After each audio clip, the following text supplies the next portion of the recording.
Hi, this is Jen Pisano. I wanted to jump on just a minute to teach you how I actually shave the chocolate before a cacao ceremony.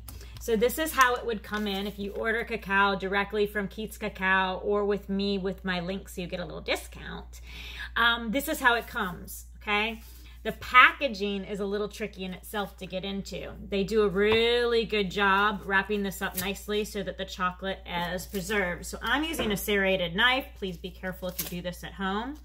Blade and point always away from you. And then I'm gonna tear open the paper off of the bar of chocolate. And then if you notice, it's really packaged really good, and you'll see some of the discoloration on it. That's okay, it's perfectly wonderful. And then the hard part is sometimes getting this plastic off, and I have some crumbles in mine. Oh my god, it's so amazing. Okay, so I'm gonna drop those onto the cutting board, and I'm gonna peel the rest of this all the way off. Like I said, sometimes it takes more muscles because it's really on there good, and that's a way that we preserve the chocolate. So it's a really good thing when it comes in this way. Now this bar, there we go. Okay, so plastic off, please recycle. Okay, now I'm gonna show you what I have on my cutting board.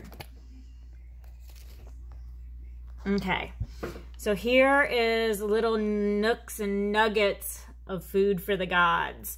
This stuff is amazing. Now, I don't put it in my pot this way. I like to shave it. So if I can get this angled right, I'll take the actually raw chocolate with a serrated knife. I shave down as close as I can because I want a fine grind as best as possible. Some people like to use a cheese grater to do this, but I've found that I get a better consistency and a smoother texture of my cacao, which I really like the mouthfeel better if I do a smooth grind like this. So it's not as fine, super fine. You do the best you can. Shave as close to the bar, and then these big chunks, you can actually press them, and you see how that just crumbles the rest of the way. Okay, so sometimes I'll just press it just like I would a garlic clove if I was trying to smash garlic. Okay, so I smash the big punch, and then this will go into the pot with water, cinnamon. I use a little cayenne pepper because I like to spice things up, and it brings in that fire energy that I like so much. And then today, I'm going to actually infuse some rose into the cacao as well, just to bring in even more love into this wonderful plant medicine. So if you see, that's about the texture that I like it before it goes into the pot. Now I found a trick, and I'm going to come back up here. There we go. So I found a little trick when I'm making the cacao to make it a little bit smoother. Again, I like that silky mouthfeel. So what I do is I put a very tiny bit of water in the pot with all the shaved chocolate, and I stir that up until it makes a nice paste.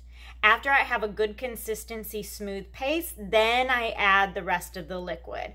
It can be water, you can add a little bit of milk or heavy cream if you like that. That will give you a really, really smooth texture, and it feels so lovely in the mouth. The other thing that I've recently discovered is I like using one of these, okay? So this is for coffee, right? So this is what I would use for my French press. Best coffee ever. Why I'm using it now with my cacao is because after the cacao is made, I've cooked it on the stovetop. I'm putting it in the French press and pressing all the way down, which puts the segments of the chocolate that did not totally melt into the bottom of my pot.